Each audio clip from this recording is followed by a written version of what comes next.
Quanto dinheiro você realmente deveria deixar parado? Existe uma pergunta que a maioria das pessoas nunca faz. Não porque seja difícil, mas porque a resposta pode incomodar. Você sabe exatamente quanto dinheiro tem parado agora mesmo? Na conta corrente, na poupança, em alguma aplicação que você nem lembra direito quando fez? Provavelmente sabe o número. Mas aqui vem a pergunta que realmente importa. Esse dinheiro todo precisa estar ali? Porque tem uma diferença enorme entre ter dinheiro guardado com inteligência e ter dinheiro parado sem estratégia. E muita gente, especialmente quem trabalhou duro a vida inteira para acumular uma reserva, passa anos sem perceber essa diferença. Anos em que o dinheiro vai ficando ali, quietinho, enquanto o mundo ao redor não para de mudar. Até o final desse vídeo, você vai saber exatamente como descobrir o seu número ideal. Não um número genérico que serve para todo mundo. O seu número, baseado na sua realidade, no seu estilo de vida, no que você construiu. Mas antes de chegar lá, preciso te mostrar algo que quase ninguém para pensar. E garanto que vai mudar a forma como você enxerga o dinheiro que tem guardado. Vamos começar por onde a história costuma começar, com aquela sensação boa de olhar para o saldo e ver um número alto. Tem algo confortante nisso, uma espécie de segurança silenciosa. Você olha para aquele valor, respira fundo e pensa: estou bem, se acontecer alguma coisa, estou coberto.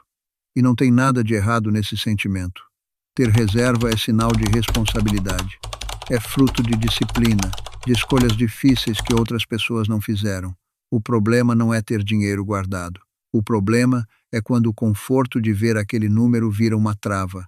Quando ele impede você de fazer uma pergunta simples: esse dinheiro está trabalhando para mim? Ou eu é que estou trabalhando de graça para o banco? Porque tem uma coisa que o extrato bancário nunca te mostra. Ele mostra o saldo de hoje, mas ele não mostra o que esse saldo representa daqui a 3 anos, 5 anos, 10 anos. Ele não mostra o quanto aquele número vai valer no futuro. E é justamente aí que começa o erro. Quando eu digo que dinheiro parado perde valor, isso não é figura de linguagem, é matemática. É algo que acontece todos os dias, em silêncio, sem que ninguém te avise. Pensa comigo. Imagine que você tem 80 mil guardados na poupança hoje. Esse dinheiro representa segurança. Representa anos de esforço. Você olha para ele e sente que está protegido. Agora imagina que a inflação ao longo dos próximos 5 anos corrói cerca de 4, 5% do poder de compra desse dinheiro por ano. Não parece muito, né? Só que 5% ao ano composto transforma esses 80 mil em algo que, na prática, vai comprar bem menos do que compra hoje. Ao final de 5 anos, esse dinheiro que parecia robusto já não consegue pagar as mesmas contas, comprar os mesmos bens, cobrir as mesmas emergências que cobria antes. Você não perdeu dinheiro no extrato, mas perdeu poder. E isso é uma perda real, mesmo que invisível. Agora imagina isso com 200 mil, com 300 mil, com 500 mil. Com 500 mil parados em poupança por 5 anos, a perda de poder de compra pode facilmente representar mais de 60, 70 mil em valor real. Você não saiu do banco. Não fez nenhum investimento arriscado. Simplesmente não fez nada. E o nada, nesse caso, tem um custo altíssimo. Mas existe um detalhe que quase ninguém percebe e que muda completamente a conversa. O erro não está em guardar dinheiro. O erro está em confundir reserva com excesso. Há uma diferença entre o dinheiro que precisa estar disponível a qualquer momento e o dinheiro que simplesmente ficou ali porque ninguém decidiu o que fazer com ele. O primeiro tipo é essencial. Você precisa dele. Ele precisa estar acessível, seguro, sem risco. Esse dinheiro tem função, tem propósito. O segundo tipo é diferente. Ele está ali por inércia, por falta de decisão, às vezes por medo, às vezes porque a vida ficou corrida e isso acabou ficando para depois. E o depois foi chegando. Quando você mistura esses dois tipos, trata tudo como se fosse a mesma coisa, o resultado é que uma parte importante do seu patrimônio fica desperdiçada, não roubada, não perdida em investimento ruim, simplesmente desperdiçada. E o custo invisível disso, ao longo dos anos, é um dos maiores erros financeiros que existe. Não porque é arriscado, mas justamente porque parece seguro demais para ser questionado. O problema começa justamente aqui, quando a segurança vira desculpa para não pensar. Preciso te contar uma coisa sobre a poupança, porque ela merece uma conversa honesta. A poupança tem um papel. Ela é simples, conhecida, fácil de usar. Para quem está começando a juntar dinheiro, para quem tem um valor pequeno e quer um lugar sem risco, ela cumpre uma função, mas quando falamos de valores maiores, de pessoas que já construíram uma reserva relevante, a poupança passa a ser um problema disfarçado de solução. O rendimento da poupança, na maior parte do tempo, fica abaixo da inflação real. Isso significa que, mês a mês, a poupança devolve para você um número maior no extrato, mas um poder de compra menor na vida real. É como andar numa esteira que vai um pouco mais devagar do que você caminha. Você se mexe, mas recua. Mas vou além disso. Mesmo quem já saiu da poupança e foi para a conta corrente ou para algum produto de liquidez imediata, precisa fazer essa mesma pergunta. O rendimento desse dinheiro está, ao menos, empatando com a inflação ou está ficando para trás todo mês? E daqui a pouco eu vou te mostrar exatamente que alternativas existem para o dinheiro que precisa ficar disponível. Mas antes disso, tem um erro que quase todo mundo comete quando tenta resolver esse problema. A maioria das pessoas, quando começa a pensar em organizar melhor o dinheiro, olha para o saldo total e tenta decidir o que fazer com ele de uma vez. Esse é o caminho errado, porque diferentes parcelas do seu dinheiro têm funções diferentes. E misturar tudo num único bolo, sem separar por objetivo, é o que gera confusão, insegurança e, no final, paralisia. Pensa assim: existe o dinheiro que você pode precisar amanhã, uma emergência médica, um conserto urgente em casa, uma situação que não dá para esperar. Esse dinheiro não pode estar preso. Ele precisa estar disponível imediatamente, sem custo de resgate, sem penalidade. Existe o dinheiro que você vai precisar nos próximos meses. Uma viagem planejada, uma reforma, uma troca de carro que você já sabe que vai acontecer. Esse dinheiro também precisa de liquidez, mas com uma janela de tempo maior.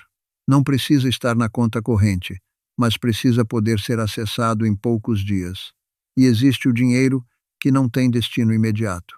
O que sobra depois de cobrir os 2 primeiros blocos.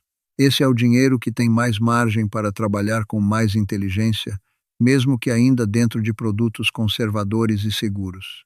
Quando você separa mentalmente essas 3 categorias, o número que precisa ficar realmente parado tende a ser muito menor do que parece. E foi nesse momento que eu entendi uma coisa importante.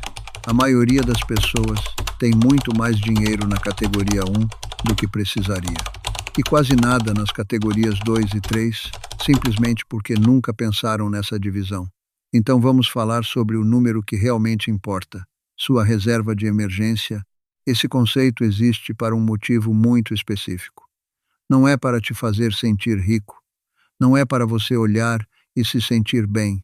É para cobrir uma situação adversa sem que você precise vender nada, pegar empréstimo ou depender de ninguém. A pergunta certa não é quanto dinheiro eu tenho, mas quanto dinheiro eu precisaria para viver por um tempo sem nenhuma renda. E isso depende de alguns fatores que só você conhece. Primeiro, seus custos mensais reais. Não o que você acha que gasta, o que você realmente gasta. Aluguel ou prestação, alimentação, plano de saúde, contas fixas, o que não dá para cortar de jeito nenhum. Segundo, sua estabilidade de renda. Se você tem uma aposentadoria garantida, uma pensão, uma renda passiva estável, sua necessidade de reserva líquida é diferente de quem depende de renda variável, de trabalho autônomo ou de um emprego que pode mudar. Terceiro, sua situação de saúde e suas responsabilidades. Quem tem dependentes, quem tem condição de saúde que pode gerar custos inesperados, quem tem imóvel antigo com manutenção frequente, precisa de um colchão maior do que quem tem vida mais previsível. Com esses 3 fatores em mente, você consegue estimar quantos meses de custo de vida precisa ter em dinheiro de fácil acesso. Para a maioria das pessoas nessa fase da vida, entre 3 e 6 meses é suficiente. Para algumas situações específicas, talvez chegue a 12 meses, raramente mais do que isso. Agora pega o seu custo mensal real e multiplica pelo número de meses que faz sentido para você. Esse é o seu teto de reserva emergencial. Tudo acima desse valor, tecnicamente, não precisa estar parado esperando uma crise que talvez nunca venha. Daqui a pouco, vou te mostrar o que fazer com o que sobra. Mas antes, preciso falar sobre um erro de percepção que complica a decisão de quase todo mundo. Tem uma armadilha psicológica muito comum em pessoas que acumularam patrimônio ao longo da vida. Ela funciona assim: quanto mais dinheiro a pessoa tem, mais ela sente que precisa guardar. Como se existisse um percentual invisível que sempre precisa ficar disponível. Quanto maior o patrimônio, maior a reserva, sem critério, sem cálculo. Isso não é planejamento. É ansiedade disfarçada de prudência. Não estou dizendo que quem tem mais dinheiro deve ter menos reserva. Estou dizendo que a reserva de emergência deve ser calculada pelo custo de vida, não pelo tamanho do patrimônio. São coisas diferentes. Uma pessoa com 50 mil no total pode precisar de 15 mil de reserva. Uma pessoa com 500 mil pode precisar exatamente do mesmo valor, 15 mil, dependendo de como é seu estilo de vida e sua estabilidade. Mas o que acontece na prática é que a pessoa com 500 mil deixa 250 mil parados porque parece proporcional ao que ela tem. Ela está perdendo uma fortuna em poder de compra ao longo dos anos por causa de uma sensação, não de um cálculo. O olhar errado para o saldo cria essa distorção. Você olha para o total e tenta decidir quanto reservar em função disso. O caminho certo é o inverso. Você calcula o quanto precisa pela sua necessidade real, e tudo que sobra recebe outro destino. E existe um detalhe que muda completamente essa equação. Porque não estou sugerindo que você assuma riscos com o que sobra. Estou sugerindo que você trate esse dinheiro com o mesmo cuidado, mas com mais inteligência. Vamos falar agora sobre o que pode ser feito com o dinheiro que passou da reserva de emergência. Não vou falar de renda variável. Não vou falar de ações, fundos imobiliários, criptomoedas. Nada disso. Estou falando do dinheiro conservador, do dinheiro que precisa de segurança, mas pode render mais do que está rendendo. Existe um instrumento emitido pelo governo federal que permite que o seu dinheiro siga a taxa básica de juros da economia e ainda tenha liquidez diária. Isso significa que ele rende todos os dias e você pode resgatar quando quiser, sem perder nada do que acumulou. É o tipo de aplicação que quem está acostumado com poupança olha com desconfiança no começo, porque parece simples demais para ser melhor. Mas é justamente a simplicidade que o torna eficiente. Em períodos em que os juros estão em patamares elevados, como o Brasil frequentemente experimenta, esse instrumento pode render mais que o dobro do que a poupança em termos anuais. E com a mesma segurança, porque quem garante é o Tesouro Nacional. Existe também uma segunda opção muito acessível: os certificados de depósito bancário com liquidez diária, os chamados CDBs. Eles funcionam de forma parecida. Você empresta dinheiro para uma instituição financeira, recebe uma rentabilidade definida e pode resgatar quando precisar. O importante aqui é verificar se o valor está dentro do limite de proteção pelo Fundo Garantidor de Créditos, que cobre até 250 mil por CPF por instituição. Dentro desse limite, o risco é muito baixo. Esses dois caminhos, quando usados para o dinheiro que não é reserva de emergência, mas ainda precisa ser conservador, já fazem uma diferença enorme ao longo do tempo. Pensa em alguém com 300 mil no total, reserva de emergência real calculada em 25 mil. Os outros 275 mil, em vez de ficarem na poupança rendendo abaixo da inflação, vão para instrumentos que rendem 1, 2, 3% acima da inflação ao ano.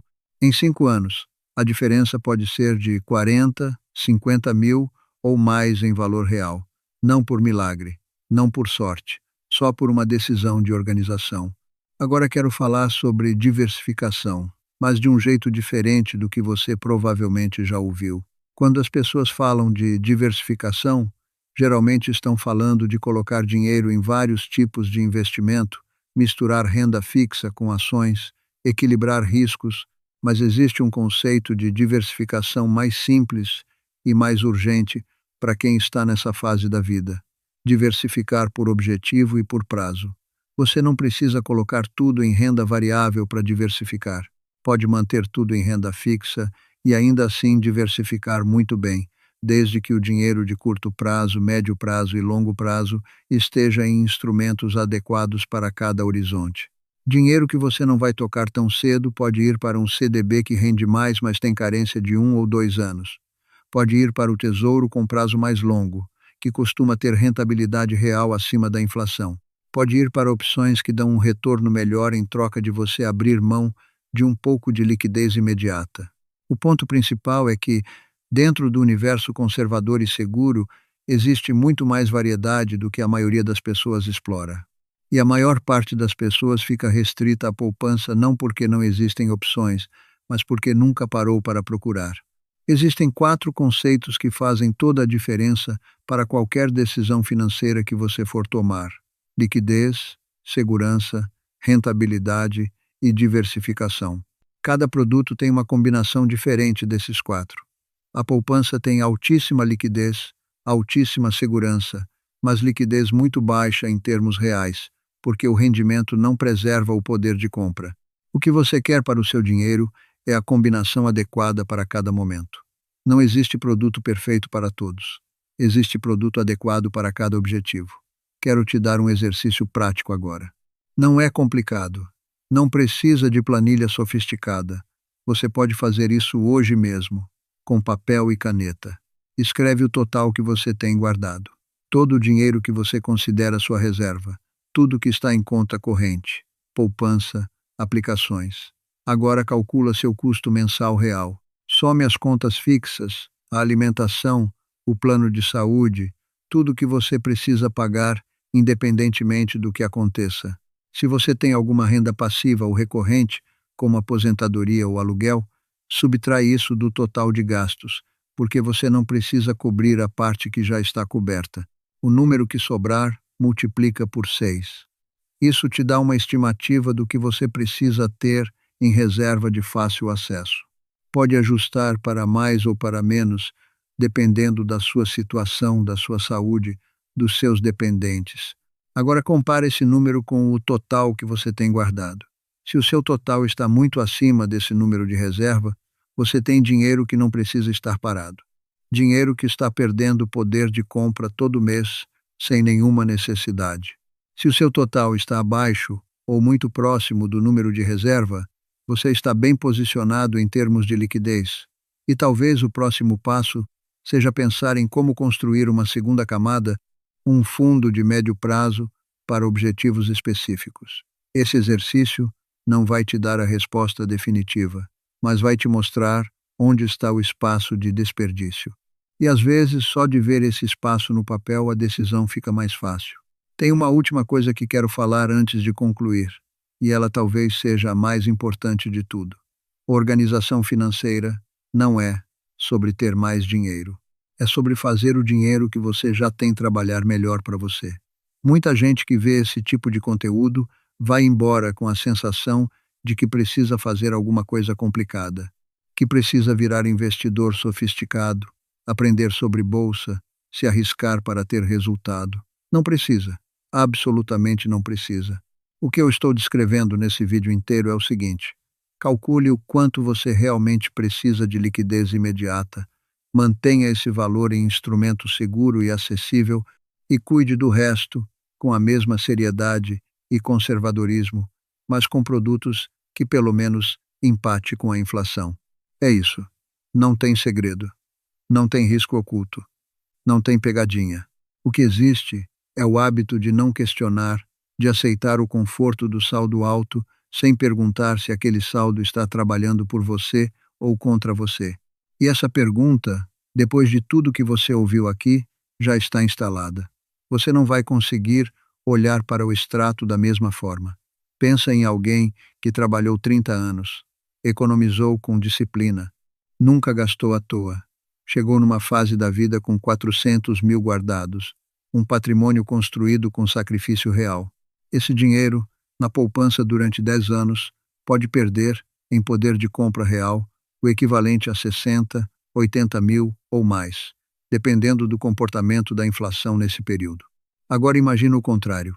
Esse mesmo dinheiro, com uma organização simples, 30 mil em reserva de liquidez imediata, o restante em instrumentos conservadores que rendem acima da inflação. Em 10 anos, em vez de perder poder de compra, esse patrimônio pode crescer em termos reais, mantendo e até ampliando a capacidade de compra daquela pessoa. A diferença entre essas duas histórias não é talento financeiro, não é sorte, é uma decisão, uma organização, uma conversa honesta com o próprio extrato. Você chegou até aqui e isso já diz muito. Significa que você se importa com o que construiu, que você não quer ver o fruto de anos de trabalho diminuir em silêncio, que você está disposto a questionar hábitos que talvez estejam prejudicando o que você tanto se esforçou para conquistar. Agora o próximo passo é seu. Não precisa resolver tudo hoje, mas pode começar hoje. Pode pegar o papel, fazer o cálculo, olhar para o número e perguntar, com honestidade, quanto desse dinheiro realmente precisa estar parado. A resposta provavelmente vai te surpreender. E quando você souber esse número, quando você tiver clareza sobre qual parte do seu dinheiro tem função e qual parte está simplesmente esperando por uma decisão que nunca chegou, você vai entender que organização financeira não é um privilégio de quem ganhou muito, é uma responsabilidade de quem guardou bem. Você guardou bem. Agora é hora de cuidar com inteligência.